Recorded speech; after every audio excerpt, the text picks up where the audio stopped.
So getting to the hostel, I walk in and there's this huge LGBTQ flag on the wall. And it just immediately felt like this safe and loving and warm space. It's such a queer friendly city when it is or isn't Pride, just in general. So during that week, I was really lucky because there was a lot of other queers staying at that same hostel. I'd made a nice little group of queer friends, and we would go to the different festivals that were happening, and there would be vendors or performances or music and food and all these different things. And there was one that was specifically Sapphic that we went to, Sapphic Festival, which means it was all queer women, which was amazing. And the music's playing and blasting through the streets, and you see everyone just dancing. And I have no other way to explain it besides just pure joy of being able to celebrate who we are.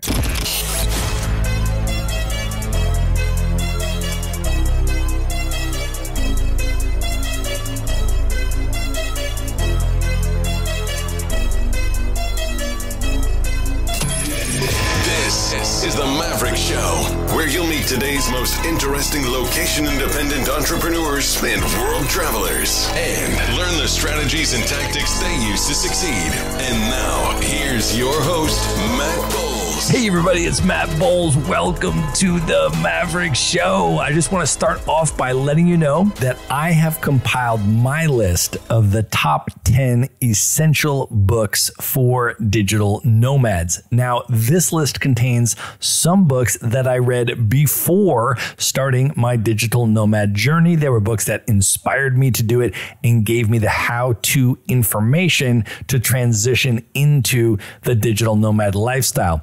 Other books on this list I've come across much more recently, and they have profoundly impacted the way that I see the world and the way that I travel through it. So this is a top 10 list that includes all of those books, and you can get it at themaverickshow.com/books.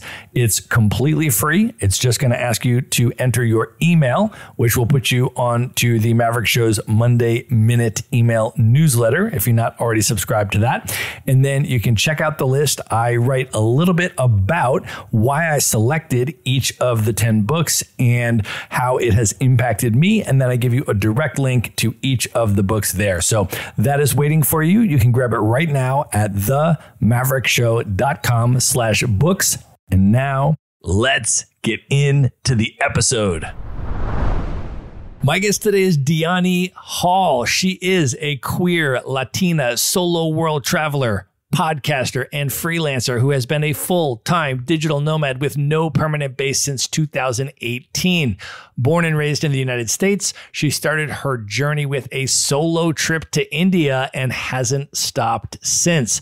Dianni is the host of the podcast While She's Away, where she interviews female travelers about their experience and expertise in order to help other women live their best lives exploring the world.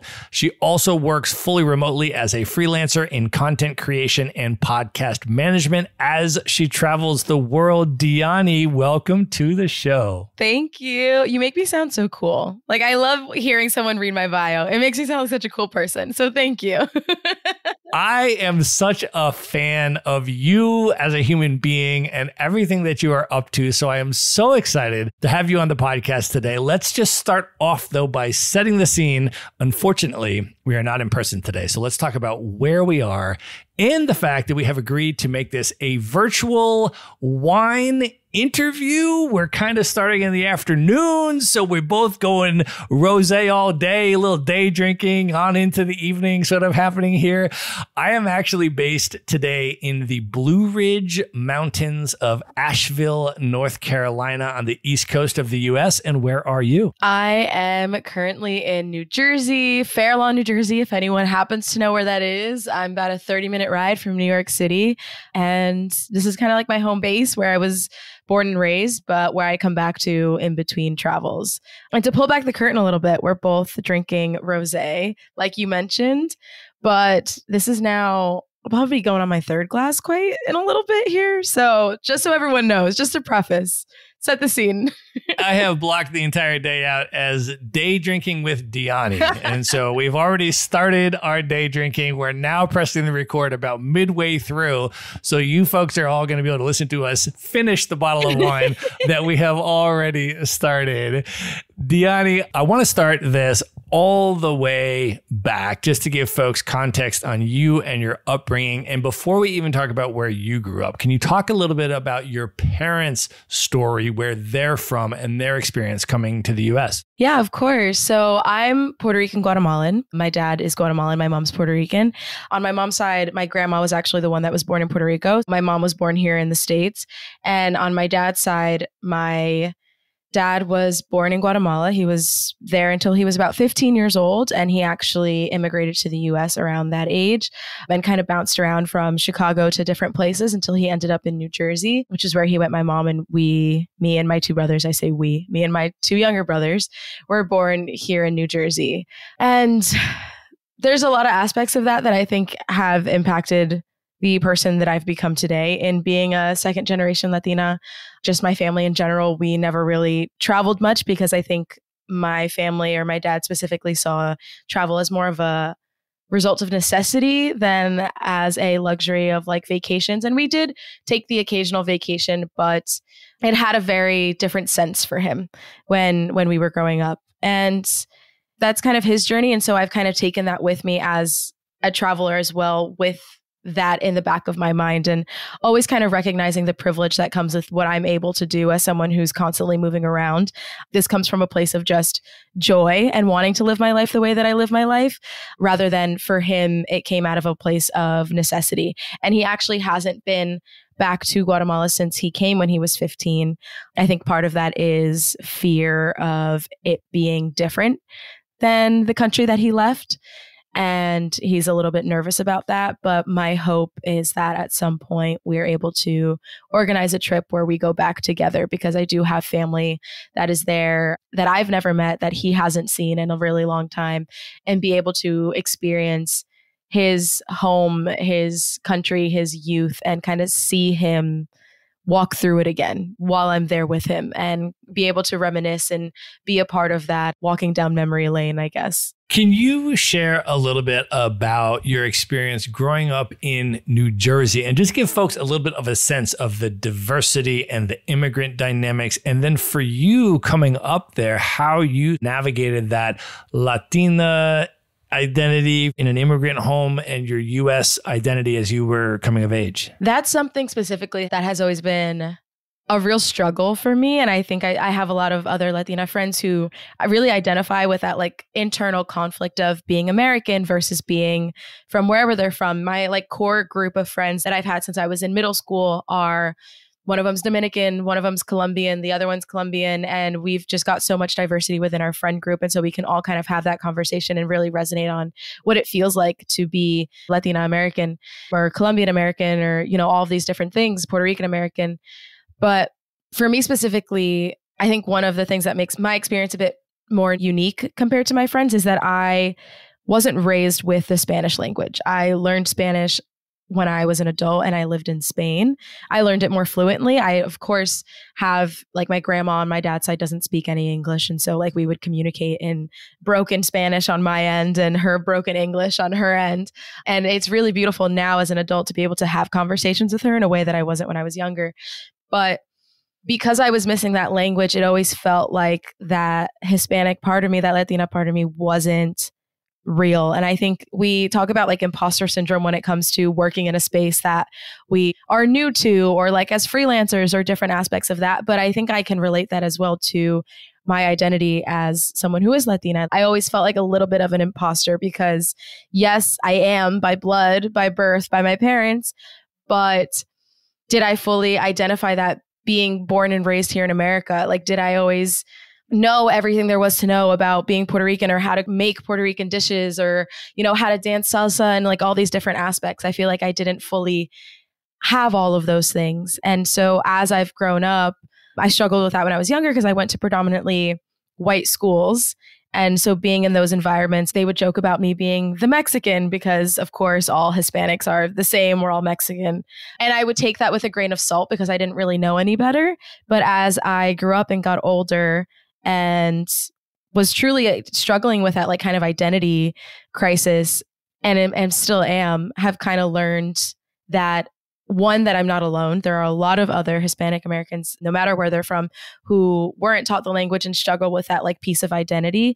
And taking that opportunity to like learn more about those parts of my identity. So whether it's going back to those countries by myself or learning more about my grandparents' stories of their experiences there, or taking the time to learn traditional dishes, like around the holidays now, my grandma was teaching me how to make arroz con gandules, which is rice and beans, but there's a very specific way that Puerto Ricans make it. And so we were in the kitchen in her apartment and she's telling me what to put in it and showing me how to do all these things. And really now cherishing those moments and those memories that like are the things that I'm going to carry on and be like, these are the things that make me the Puerto Rican and that make me Latina and are part of my identity now that I didn't realize when I was younger. Can you also talk about your journey embracing your queer identity? That's a little bit more complicated than embracing my Latina identity, I think, because I was raised super Christian and in a very religious household to the point where it's like we couldn't read or watch Harry Potter because it was magic and like that's bad. So I will preface and say like I no longer identify as Christian because it just doesn't resonate with me. And I have members of my family who still very much are. So it can be a point of contention at times. But in growing up, I think my process of realizing my own queerness was very much delayed because I went to private schools and was continuously learning the rhetoric of like being gay is bad, you're going to go to hell. Like that was the story. And I'd kind of prolonged it for as long as I could. And then there were moments, I guess, through high school that I was in questioning. And then I feel like that didn't fully start to come to light until I'd gotten into university, because then there was just more diversity. I wasn't in kind of this like sheltered home anymore, this sheltered environment, this sheltered like school system. I was able to meet other people who were queer and like learn about their experiences, which allowed me to kind of become more okay with my own. And I also like fell in love with a woman. So then it was like, oh shit, I can't really like, you know, I can't really hide this anymore, I guess is to say. Like it was easy for me to like push it off and push it further away until I got to a point where that was actively what was happening. And then I was like, okay, well, now I have to navigate this. And I think in that first relationship with a woman, there was a lot of internalized homophobia that I was working through, that I had just internalized through childhood, knowing how my parents felt and who they were and how much of their identity, their Christianity was, being an adult and navigating being in this relationship, but the guilt and all of these aspects. It was really challenging. But then I've now at 27 have gotten to a place I love who I am. And I'm really grateful for those times of that part of my journey, because it's led me to this place where like I really had to do a lot of work around being okay with who I am and becoming proud, not even just okay of like, yeah, okay, like I'm gay, like that's but proud of the fact that I am queer and choosing to be really active in queer communities and in queer spaces and have friends who are also queer and surround myself with that and find so much joy and pride in that. That's so awesome. Yeah. Can you also talk about how your interest in world travel initially started to develop when you think back? It's funny because it comes from that place of sheltered childhood. Like I said, I was raised Christian and I went to private schools. So one of those things that private schools offer are missions trips, which I've done other interviews and I'm like, let me preface and say that I understand that these are wrong now. It's very white savior complex going on, that we are sent out to save other people, whatever. I know that it's morally weird. It's wrong. But at that time, I was 14 when I went on that initial trip. And so was very unaware. I was still very much indoctrinated in this Christian faith. And I went on a 9-day missions trip to Honduras. And during that time, we went to like landfills and visited orphanages and all of those things where you're supposed to be helping the community. We were like helping build schools and different things, but we were also bringing the good word of God, which I say with quotes, with quotation marks. Please don't judge me. We were bringing the word of God, whatever. And one of the things that stands out to me is during those 9 days, I don't remember why, but we didn't have cell phones. I think we were able to call our parents at the beginning, let them know that we got there safe, and then at the end and give them a little bit of a rundown and let them know that we were coming home. But for the rest of it, like we didn't have phones. So there weren't really any distractions. And I'd found myself just really being immersed in the experience of being there. Yes, the context was a bit iffy, but still meeting locals, still getting to see parts of Honduras, still getting to like try local foods and different things, I found myself so intrigued by. And then I was having conversations with friends who were also on the trip. Oh, I miss home. I miss my family. And I was just so happy. I was so in it and so happy to be there. And I think that initial trip had kind of just sparked this curiosity in me of realizing, oh, there are other things out there, because I had never left the country before that. And so it was like, oh my goodness, there are other people, there are other things, there are other food, there's other, of course, languages because they speak Spanish, but it just opened my eyes in a way that I hadn't had happen before then. And that led into me going into university and wanting to potentially join the Peace Corps or study abroad in Italy, or like trying to find different things, and nothing had really panned out. So when I graduated university, I was like, well, we're just going to load up a backpack and fuck off somewhere because nothing else has happened. So I guess I'm just going to have to like make this happen. But that's the initial kind of entryway into travel. Well, I know that one of your first major travel experiences was your trip to India. And that was really an impactful part of your now life trajectory. Can you share a little bit about the context of that trip, what led to that trip, and what happened in India? It's funny because I wasn't even supposed to go to India. I was supposed to go to South America with my ex-girlfriend, and I was saving up money and trying to eventually travel. And I was like, okay, I'm not making a ton of money. I have to like pay rent and all these things, but we're just going to save up as much as we can. And her and I had this talk, and I was like, okay, in a few months, once we've gotten to this point with our savings, we'll figure out logistics of like where we're going to go, all those things, where we're going to stay, whatever. And so I was saving up money, and I thought she was as well. But because we were 21, 22, broke and just trying to like survive at that point, she was like, I haven't been saving, or I don't have that much saved. And it presented an opportunity for me to be like, okay, am I going to continue waiting for someone else to go with me and wait for her so we can do this together?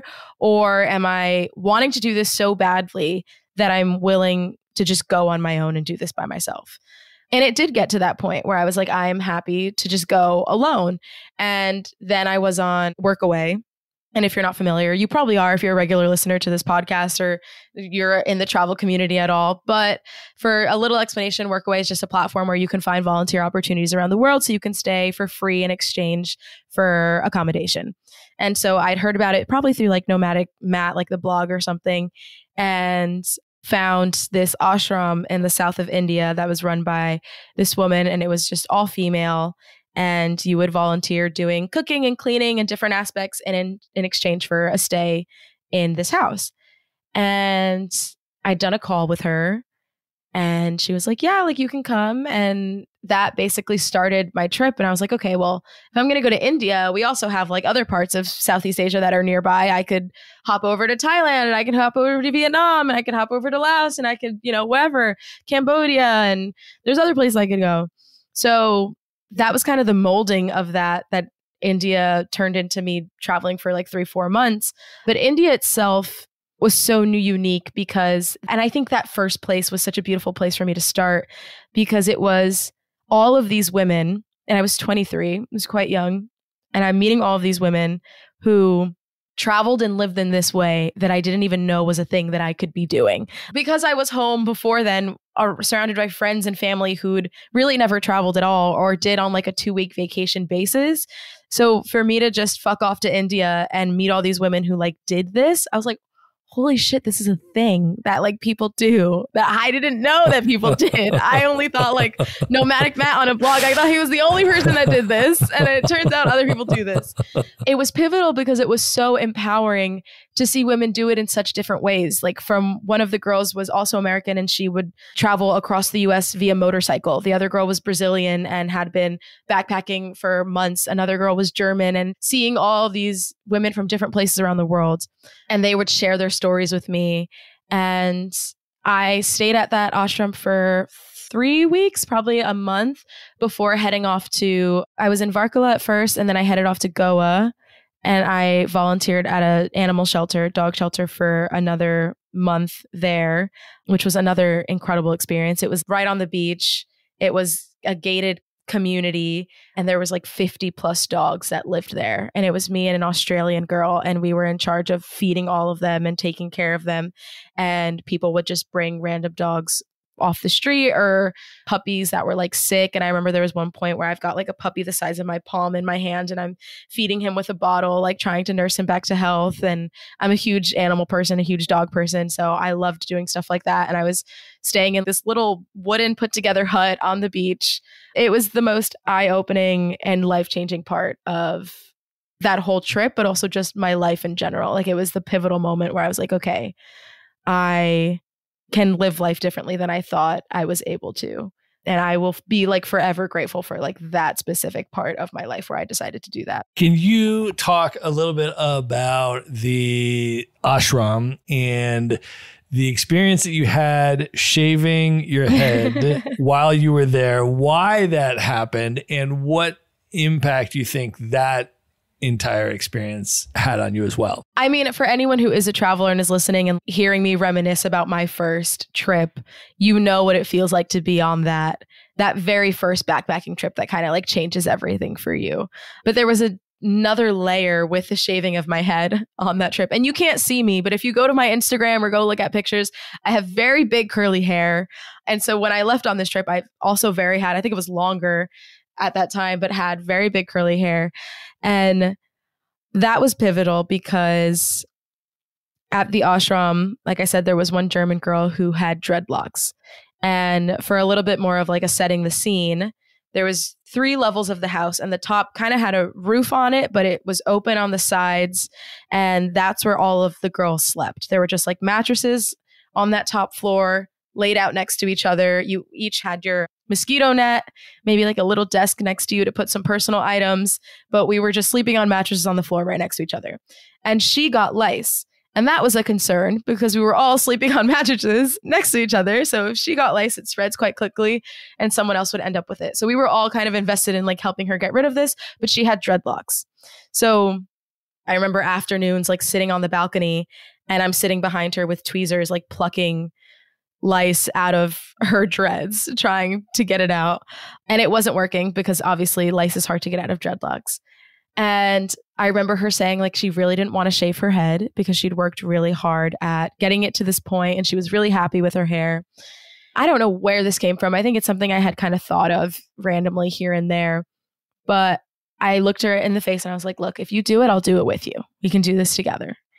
And she was like, okay. And I don't remember. It was a random day, maybe a day or two after the plucking of the lice. And I come back and she's bald. And I just still to this day can remember how beautifully radiant she looked with her blue eyes and her big smile. And you could kind of see her whole face. And she just looked stunning. And I was like, okay, you've done it. Like, I will now do it as well. And I went downstairs. There was a shaman staying with us, and he was the only one with clippers. And they had one setting, which was like a 1. It was as short as possible. And me and some of the girls that evening like went up into one of the bathrooms, and they kind of surrounded me with support and love and watched in the mirror as I shaved off all of my hair. And it was really conflicting because I think my hair has always been just this source of like confidence, where people would be like, you are so beautiful, your hair's so beautiful, like we love your curls, love your curls, love your curls, love your curls. And I think part of the reason I had wanted to do it was like a shedding of that portion of my identity, of that image that people had of me. It allowed me to see like, how did I feel as Dianni without hair? How did I feel as Dianni by herself? And it was a struggle the first 2 days. because you're shedding some of those identities. And I had met people already in town while I'd been there who'd seen me with hair and now without hair, who were like, but you had such beautiful hair. Why would you shave it? So I was navigating other people's opinions, my own feeling about myself. But I think as days passed, I got to a point where I looked in the mirror and was just like, okay, like that's you. This is what we are now.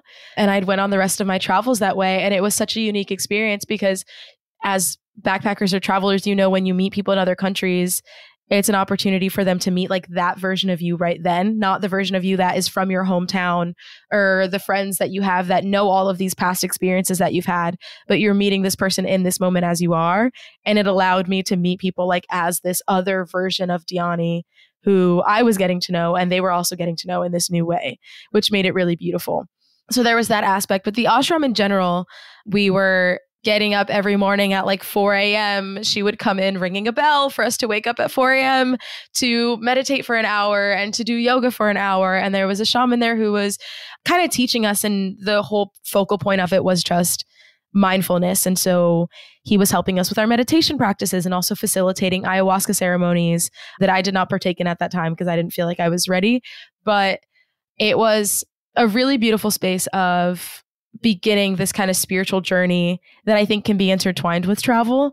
So I was beginning a spiritual journey of my own, and then it was facilitated more through my experience at the ashram.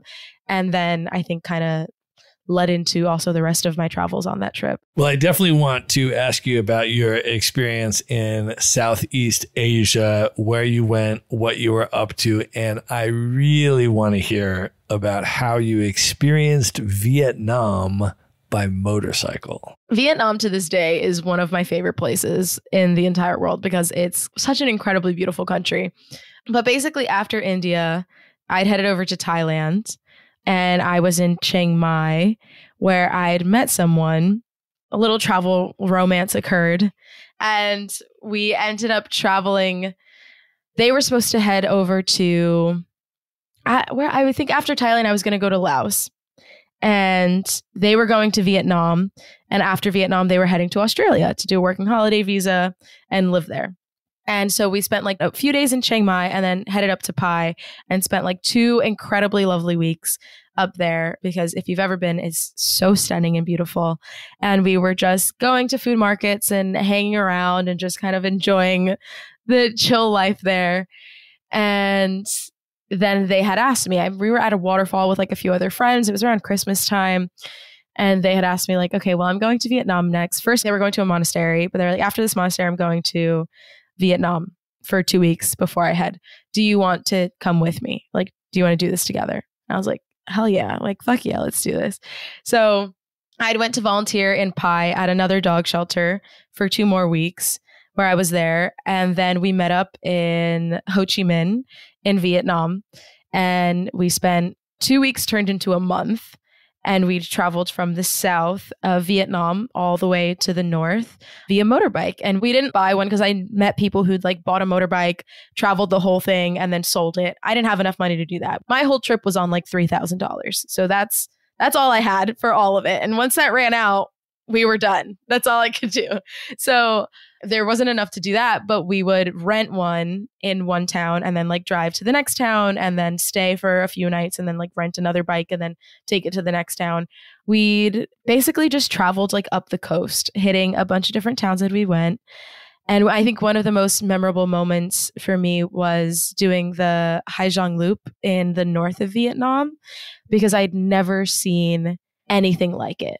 The mountains are absolutely incredible. It's also terrifying because you're driving around curves on the edge of these mountains that are so close. And I'm not the one driving. They were driving. So I'm like on the back holding on, having no control over this, but like completely trusting them because I couldn't drive a motorbike and they could at that point. I did end up doing the Tikek Loop in Laos. And that one I drove the motorbike. So I'd graduated later on in the trip. I gained some confidence to be able to do it myself. But at that point they were doing it. And I remember it being wintertime, so it wasn't the like ideal time to do it. And you think like Vietnam, like warm weather. No, it was absolutely fucking frigid when we did it. And so we'd bought a bunch of gear beforehand, but I remember having so many layers on and being so cold. But there were still moments where we'd like pull over and just stop and sit on the side of the road and eat our rice wrapped in leaves. I don't even remember what it had in it. I'm pretty sure something tofu, but just being able to take in these views was absolutely stunning, and driving through these communities and stopping and like seeing kids walking to school and just, I don't know, so many moments of reflection where you're seeing like people live their everyday lives in a way that was so completely different from what like everyday life had looked like for me. And this being my first backpacking trip, it was kind of one of my first exposures to what life looked like in different places. So seeing like mothers walking around with like babies strapped to their back and them wearing like traditional clothing and all of these different facets and all the little pockets of moments where like I'd gotten to meet locals, from staying at a homestay and them, it was some holiday, and like creating this huge spread of food and being able to sit and talk with them, or me and the same person that we'd met and we were traveling together. We were walking out of a corner store and this group of men were sitting on the sidewalk eating, and they just like invited us randomly over to sit and eat with them. And so we're sitting with them and just chatting, and they're asking questions about us and we're asking questions about them. And I think all of these moments of like being able to connect in really small ways with locals felt like the biggest parts of my trip. Like it's a really small, like it was just a few hours sitting and talking with them. But those are the things that I remember looking back. Well, I know another country that you and I have a shared love for that has had a big part in your travel journey is Spain. Can you talk about what brought you to Spain and what your experience was like there? There's so much. Spain will forever and always have the biggest part of my heart in terms of places. And from now, when people ask me like, oh, what is one of your favorite countries? It's always Spain. And I think it's because of just the role it's played in like my development as a person. After that Southeast Asia trip, I went back home. I'm home. And thankfully, before I'd gone back home, I was already kind of insatiable in that I need to do more of this. What does that look like? And I'd met someone named Matt who's from London in Thailand, and he told me about this English teaching assistant program that Spain does, where you can go and teach English and they give you a monthly stipend and you can work in a school and all these things. And I was like, okay, well, that's an in. I've worked with kids. I've been a nanny. I can totally do this. That's totally an in. And so I remember being in Thailand, like sitting at a cafe, filling out this application and submitting it, whatever. And then when I get back home, I find out that I got accepted. And so I'm starting the whole visa process to be able to move over to Spain while I'm also working so that I can save up some money and go.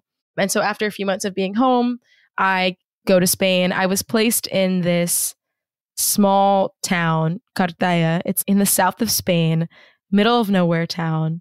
That's where my school was. And I lived outside of that in a slightly bigger city called Huelva, which is about an hour south of Sevilla. So just to give you some context of like where I was. And my first 8 months in Spain, I was living there. But that initial experience was that I worked in the school and I was completely enamored with the kids that I was working with. I think every few months I would like switch grades. And I think my favorite still to this day was one 5th grade class. And one memory that sticks out to me was like for my birthday, I'd came in and they'd brought me this box of cards that they'd put together and little goodies. They like actually had bought me gifts. Like they'd bought me a pair of sandals and a lip gloss. And I had such a special connection with like this specific class. And I remember like walking in and I was sobbing because they handed me all these presents and were surrounding me, hugging me and all of these things with this like giant card that they'd all decorated and signed. And I would spend my lunch periods with them. And I think at that point too, my Spanish wasn't great. Like I was still learning. And so there was a little bit of embarrassment in talking to other teachers my age because I feel like I couldn't fully communicate. So I would spend my lunches with the kids. Like I would eat in the teacher's break room. And I'd head outside and I would play games with them and I would practice my Spanish and they would teach me. And it's some of the most fondest memories that I have being there. And after that, I decided that I wanted to stay in Spain longer. And so I was trying to figure out how to do that. And I was like, okay, well, I've just worked with kids. I've nannied in the States. Like I can au pair. And I found an au pair family in the north of Spain on the Costa Brava. And my friend in the south, he drove me, him and I did a road trip from the south of Spain to the north of Spain to get there. And I stayed with this family who ran a scuba diving school. And so I was able to get my scuba diving certification for free because they ran the school, but they were the most lovely family, very kind of like hippie, free-spirited, and so joyful. And it was an incredible place to stay. And the Costa Brava, if you've never been in Spain, is gorgeous. The ocean, the water, it was incredible. But it's also the most broke I've ever been, I think, in my entire life. And there's something so special about like being broke while living in another country, because I think I would just have like $20 in my account. Au pairs make 70 euros a week, I think, something like that. It's not much. You can't really do much on that. And so it was enough for me to like enjoy little things and be able to have meals out or like pay my phone bill. But that was really the extent of what I was able to do. And from there, I was like, okay, well, let me au pair again. Like, let's just stay longer. And so I'd found another family in Madrid and ended up moving to Madrid for a few months. And I was in Spanish school, because you have to take Spanish classes because you're there as a student technically. So I was taking Spanish classes and making friends with people from different places in Madrid, because I think Madrid's also another melting pot where there's a lot of people from different parts of the world. And I think Spain, all of those different kind of experiences in different places came together to just make this really unique time. That it's the time where I learned Spanish. It's the time where I learned how to be really scrappy and live in a different country on next to no money and figure out how to make it work. Yeah, that's Spain for me. I love it there so much. It's a really, really special place. I try to go back as frequently as I can, and to go to different parts of Spain, because Spain is so distinct and culturally diverse as you go to the different parts of Spain. And so it's just such a special country for me as well. I want to ask you about one more European country, Dianni. I have been to Greece a couple times, but I have not done a sailing trip through the islands. Can you talk about your experience in Greece? It was actually quite random. I was in Mexico and I had a friend who's content creator reach out and say like, hey, I can take a +1 on this sailing trip. Med Sailors, I don't know if you've ever heard of them. They do sailing trips around Greece and other places. And she's like, I can take one person for free. Do you want to come? And at that point, my plan was to just travel through Central and South America. But I was like, am I going to pass up on this trip of being able to sail around to different Greek islands for free? I just have to pay my flight over there. So I said yes and eventually made my way over. And I'd never done a group trip of any sorts, but this was. And it was it was just so much fun, honestly. And we didn't have any cell service while we were out there, of course, on the water, which made it really lovely and disconnected. And I had kind of taken that week off of freelancing and let all my clients know. So it was a really lovely week of being able to disconnect. But on top of that, I'd connected really well with all of the other people who were on the boat. Like, we'd created this just really lovely community. And our sailor, the captain, I don't remember what you call him, but he was from Ireland, and we were just all from different places. And it basically, to give it a summary, looked like a week of him sailing us to a different kind of secluded cove. And we'd be able to jump off the boat in the morning and swim around until he called us back onto the boat for like breakfast in the morning. And we'd sit around and have breakfast and would sail around to like another area where we'd be able to get off and explore said island and do either hikes or try different restaurants or just kind of explore in our own way. And it was that basically on repeat for several days. And I'm not like a group traveler kind of person, but I think it was like the one unique experience that I would be willing to do again in a group context, because it allowed me to create community in a way that a lot of people talk about group travel doing. But I've always just been too stubborn and too much of a solo traveler to like be willing to venture into those group traveling spaces. But I really did love that. And then after I spent a few days in Athens with that same friend, just kind of eating our way around and and doing those different things. And it was really lovely. It was a lovely week. Well, I also need to ask you about another one of my favorite countries. I was just there a month ago, actually, which is Brazil. I have been to Brazil 4 times. Every time I go to Brazil, I just feel like, why did I ever leave this amazingly magical country? You know, it's like people ask me that question all the time when you tell them you travel to a whole bunch of countries. Like, what's your favorite country in the world? I'm like, I can't pick a favorite country. I love them all. They're like, come on, what is it really? I'm like, fine, it's Brazil. You know? I mean, I feel like that's kind of how the conversations go. It's so special. I want to ask you, though, because Sao Paulo, one of my favorite cities, but you have been to Sao Paulo for the Pride celebration.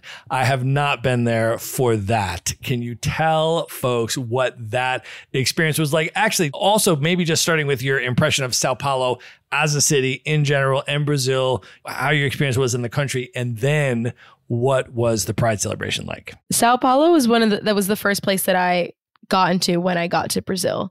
And I just decided to go there. I was in Colombia before then, and it was, okay, next month is Pride Month, June. Where do I want to celebrate Pride? And decided on Sao Paulo because apparently it's one of the biggest in the world with 3.5 million people or something celebrating. It was insane. But before then, I got to Sao Paulo a week before Pride started, which I'm really grateful that I did, because if you do ever go, one thing I recommend is not just getting there for the actual day, but there are so many events leading up to that actual day that the city's just holding in all different areas that it's so worth getting there beforehand, because you can meet people that are very specific to, like, LGBTQ is a huge spectrum of people. And so being able to go to like specific events that are happening geared towards you. So there was like trans parades happening, and there were sapphic festivals happening, and ones geared towards gay men, and all of these different facets of queerness. And so when I first got there, one of the most memorable parts is like getting to my hostel that I had chosen to stay at. I don't remember if someone else recommended it to me. I still have this. You can't see because it's not video, but I have the band still on my arm, because when you stayed there, they gave you a band and you could kind of scan it to get food at the bar and stuff. But this hostel will always be one of my favorites in the entire world. It's called O de Casa, and it's very much a party hostel, so be prepared for that. But it's got this amazing energy. Brazilians are amazing. Like, as you've said, Brazil's one of your favorite places. I think one of the most special parts are the Brazilians. They are incredible people. They are vibrant people. They are like loving, warm, wanna party people. I was exhausted by the time I left there. So getting to the hostel, I walk in and there's this huge LGBTQ flag on the wall, and it just immediately felt like this safe and loving and warm space. And I was hanging out with some of the volunteers that or workers that were working there who were Brazilian, and then also other volunteers, and going to different museums or just exploring parts of the city. And it was a huge city. I don't know if it's somewhere that I would live, just because I'm very much like of a middle city kind of girl, like a medium-sized city. I need something that's a bit more walkable, and Sao Paulo's huge, but I absolutely loved it. And then I think it's an incredible place to celebrate Pride, because it's such a queer-friendly space. It's such a queer-friendly city when it is or isn't Pride, just in general. So during that week, I was really lucky because there was a lot of other queers staying at that same hostel. I'd made a nice little group of queer friends, and we would go to the different festivals that were happening, and there would be vendors or performances or music and food and all these different things. And there was one that was specifically sapphic that we went to, Sapphic Festival, which means it was all queer women, which was amazing. And the music's playing and blasting through the streets, and you see everyone just dancing. And I have no other way to explain it besides just pure joy of being able to celebrate who we are. We went to like 2 or 3 different festivals, and then it led up to the actual day of Pride, which was so massive and so insane and really intense. But I think I would recommend, like, if you're going with other people, to make sure you do go with other people. It might be a little bit overwhelming alone, and to try and get there early, because going in New York, it's always kind of like barricaded where the parade starts and where you start. But this is just free for all. But it's fun because the whole city's kind of vibrating with that energy of celebration. It was, I think, one of my favorite prides, because you can just, Pride anywhere is probably amazing, but seeing people just fully celebrate themselves and who they are is always my favorite thing to do anywhere I am in the world. So it was truly, truly, truly amazing. All right, we're going to pause here and call that the end of part 1. Everything that we have discussed in this episode is going to be in one place in the show notes, along with all of the ways to contact, follow Dianni, and listen to her podcast. Just go to themaverickshow.com and then go to the show notes for this episode, and be sure to tune in to the next episode to hear the conclusion of my interview with Dianni Hall. Good night, everybody.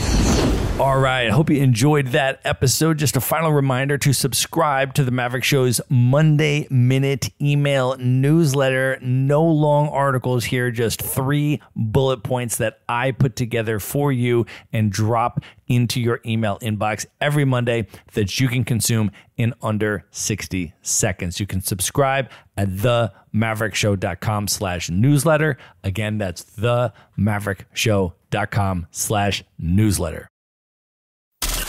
Be sure to visit the show notes page at themaverickshow.com for direct links to all the books, people, and resources mentioned in this episode. You'll find all that and much more at themaverickshow.com.